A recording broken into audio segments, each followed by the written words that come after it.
So today we're talking about structure, which I know freaks out a lot of freelancers and would-be freelancers and all that kind of stuff. Like, I didn't decide to be a freelancer because I wanted more structure in my day. I wanted to get away from the 9-to-5s and the meetings and all that kind of stuff. I get it. I totally get it. But I will tell you, as someone who has been freelance, either full-time or part-time freelance for almost 20 years now, it's really, really hard to actually get work done when you sit down with open hours in front of you. There have been plenty of mornings, and I still do this sometimes. Sometimes I still get up and I go, I've got the whole day, I'm gonna get so much work done, I'm not gonna plan a thing, it's just gonna happen. But here's the thing, when you have uninterrupted hours in front of you, your brain gets bombarded with all the different possibilities of things you could do. And that, of course, is not just your freelance work, because often, especially when you're sitting at home, your freelance work is admittedly going to be one of the lower things on your want to do list. Especially when you're sitting at home and it's a gorgeous day, you're like, you know what? I'm gonna run out, I'm gonna go for a walk, I'm gonna get a cup of coffee, this is gonna be great. And then when I come home, then I'm gonna sit down and do my stuff.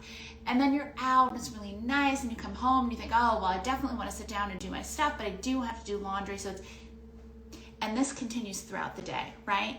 Because the thing about freelance is that, as we know, our deadlines are sacred, sacrosanct. We cannot miss deadlines to clients.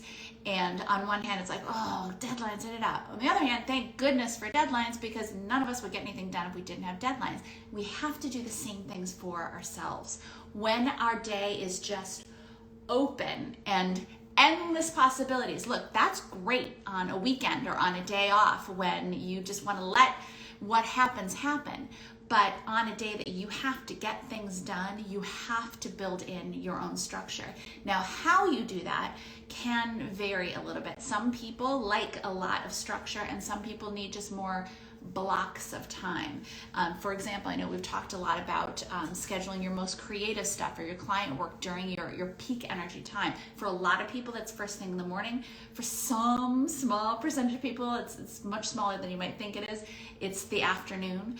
But if the morning time is your most creative time, then schedule that for either doing your client work, or if you don't happen to have any client work that day, schedule that for doing your pitch work, your outreach stuff, the stuff that is going to drain the most energy from you. Now, again, you might have to experiment, right? You might have to be the kind of person who schedules a 4-hour block, and at some point in there, you're going to get your stuff done. You're going to get your client work done and your pitching work and all of that stuff. But as long as you get it all done by noon, you're good to go, and you can do your more administrative stuff in the afternoon and maybe mix that in with going for coffee or whatever.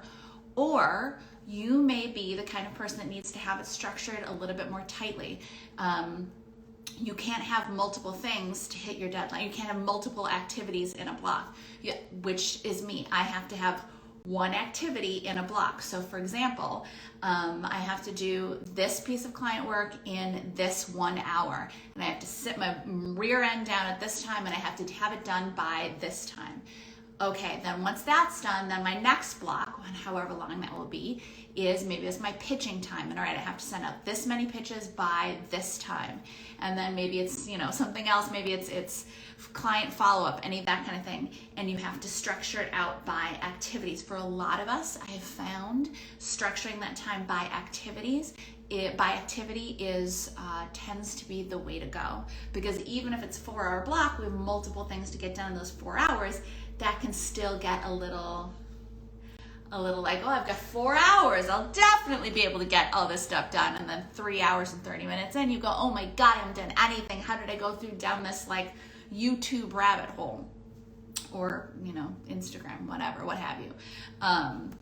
So the moral of the story is, when something is truly important, when something needs to be done, it's something that you have to schedule on your calendar. So when you are, what I would recommend, the night before, or whenever you finish up your business day, start planning. You're planning for what you need to get done that next day. Start planning for what you absolutely must get done, your top priorities, and then after that, hey, it'd be great if I got this done, whatever.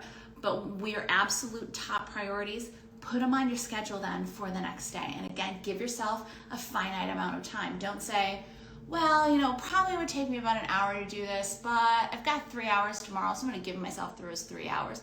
Don't do it. Give yourself an hour and then get that done. And then great, if you finish in that time, if you will finish it in that time because you made yourself, you have a deadline, then you've got 2 bonus hours to maybe do more work, or like I said, maybe go out and get a cup of coffee, enjoy yourself. The kind of funny, maybe paradoxical, I don't know if it's quite paradoxical, but the thing about structure and structuring our days as freelancers is that actually increases our freedom, because it forces us to get stuff done because we give it a finite amount of time to get it done. And then we have so much more time to actually spend being free out in the world doing what we want to do. Whereas if we give ourselves 8 hours to do something, invariably what ends up happening is we end up messing around for most of the day doing stupid stuff. Like, well, I'm gonna watch this episode or whatever on Netflix, or I'm gonna do the laundry, and then at the end of the day you're like, oh my god, I have to do this. You're stressed at the end of the day, and you look back at your day and you go, all I did was waste a day. And as freelancers, we certainly didn't get into freelance to waste our time. We got into freelance to have, better income, more flexibility, all that kind of thing, but also more time independence, more control of our time. And we did not opt for more control of our time to just screw around with it, right? To just like waste it on crud. So by taking control of your schedule, by structuring out your most important things and putting them on your calendar, and you know that we advocate this very strongly, by doing that, you are going to free up the rest of your schedule to truly do what you want to do. And yeah, some days it's going to be sit around and watch Netflix, but maybe it's take an art class, maybe it's go for a hike, plan your trip to France, whatever. But structuring your work allows you to really take advantage of the free time that was one of our major reasons for becoming freelancers. Okay, so I hope that helped, and I really hope that you use this technique. If you give it a try, comment in and let us know. I would love to hear how it works out for you. It's something that I have to come back to regularly, and it's also a lesson I have to relearn. Please do not think that any of us are perfect, and once we're like, oh yeah, this is the best way to do it, that there will definitely be times when I go, oh, I've got 8 hours. This is wonderful. I learned my lesson before, but now I know how to focus myself. No, I don't. I'm still just the same person, but I like to tell myself little stories about how I've evolved. I haven't evolved, and it's not even a matter of evolution. It's just a matter of using my time wisely, and sometimes making myself do work when I don't feel like doing work, and I think, oh no, I'll just spread it out. It'll be great. No, it's not great. Just get your work done. It's so much better. And then you can go off and live your life. Okay, so that's what I have for you.